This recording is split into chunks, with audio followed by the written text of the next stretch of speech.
बैठक जी होती ती रवींद्र चव्हाण साहेबांनी ती बैठक केली होती आणि त्यांचं सर्व जे महायुतीचे आमचे घटक पक्ष आहेत, शिवसेना आहे, राष्ट्रवादी आहे, इतर पण आहे, त्यांची सगळ्यांची चर्चा ही चव्हाण साहेबांची वगैरे सगळ्यांची झालेली आहे.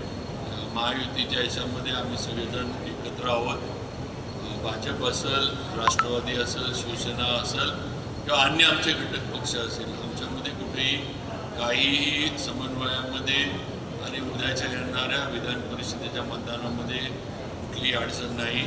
सर्व महायुतीचे नेते, मंत्री, आमदार आणि मतदार, जिल्हा परिषद, पंचायत समिती आणि नगरपालिका, नगरपंचायत हे मोठ्या प्रमाणावर म्हणजे सगळी ती मतं तर आम्हाला आमच्या भाजपच्या महायुतीच्या उमेदवाराला मिळतील.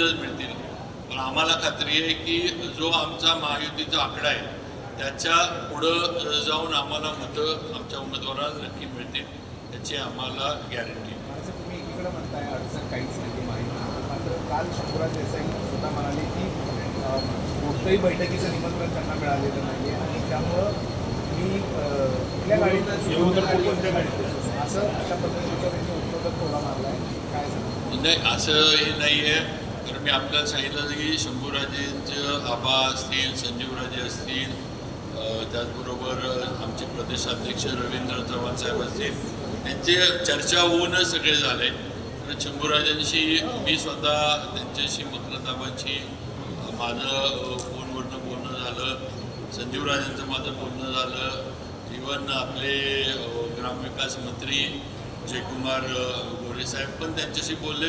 किंवा आमच्यात समन्वय आहे, आमच्यामध्ये जे काही आहे ती चर्चा म्हणा किंवा जे काही निवडणुकीसाठी जो समन्वय ठेवला पाहिजे तो आमच्यात आहे आणि आम्ही सगळेजण महायुती म्हणून एकत्रच आहोत आणि एकत्रच एक दिलानंच मतदान आहे ते होणार आहे, एवढं मी आपल्याला सांगतो. आजच्या बैठकीच्या बाबतीमध्ये मी सुरुवातीला सांगितलं की रवींद्र चव्हाण साहेबांचं आणि शंभूराजे असतील, मकरंदाबा यांची चर्चा होऊनच आजच्या बैठकीचं जे आहे ते नियोजन करण्यात आलेलं आहे.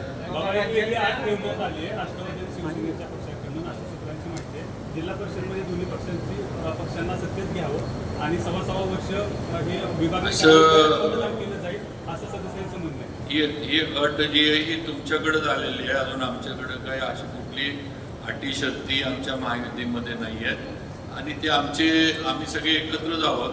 त्यामुळं जरी काही असले हे तर पुढं देवेंद्रजी फडणवीस आहेत, एकनाथ शिंदेसाहेब आहेत आणि सुनेत्रा वहिनी आहेत, यांच्या माध्यमातून काही जे काही निर्णय असले तर ते पुढं या सर्वांच्या माध्यमातून होतील. निवडणुकीला भाजपनं युती धर्म पाळला नाही, स्वबळाचा नारा देऊन निवडणुकी घडल्या आणि त्यावेळी त्यांना मित्रपक्षांची आठवण आली नाही आणि आता मतदानासाठी मित्रपक्षांची आठवण येते असं देखील सदस्यांचं म्हणणं आहे. सगळ्या राज्यामध्ये 17 निवडणुका होत 17 ठिकाणी आणि 17 ठिकाणी सगळे महायुती म्हणूनच लढतात. काही बिनविरोध झाल्या, काही ठिकाणी निवडणुका आल्या, म्हणजे याच्यातनंच महायुती भक्कम आहे हे तुम्हाला दिसतंय. आता हे जे काही असे उगाच अफवा तर वावड्या उठवण्याचं आणि गैरसमज पसरवण्याचे प्रकार आहेत, बाकी काय. बाबा, पण जिल्हा परिषदेच्या वादानंतर अजून देखील मंत्री शंभूराज देसाईंची नाराजी दूर झालेली नाहीये. नाही बघा, शेवटी महामार्ग आणि होणं गरजेचं आहे. शक्तीपीठ महामार्गाचं पण स्वतः मुख्यमंत्र्यांनी महामार्गाबद्दल फार त्यांचं जसं समृद्धी महामार्ग त्यांचं एक काय म्हणतात महत्त्वाकांक्षी प्रकल्प कसा आहे व लोकांनी किंवा शेतकऱ्यांनी ॲक्विजिशनच्या बाबतीमध्ये त्या ॲक्विजिशनला मिळणारी रक्कम आहे ह्याच्याबद्दल काय हरकती असताना त्याचा योग्य मार्ग निघेल.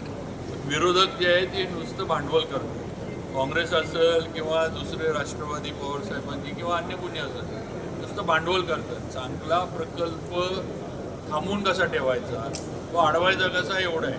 आज लोकांना जसं तुम्ही विरोधाचं हे बोलताय, जसे हे विरोधक हे राजकीयनं प्रेरितून काहीतरी विरोध करतात, तसं या महामार्गाला पाठिंबा देणारे पण शेतकऱ्यांनी अनेक पत्र दिलेले. मग शेवटी याचा पण विचार केला पाहिजे. जयंत पाटील यांचा विषय नव्हता.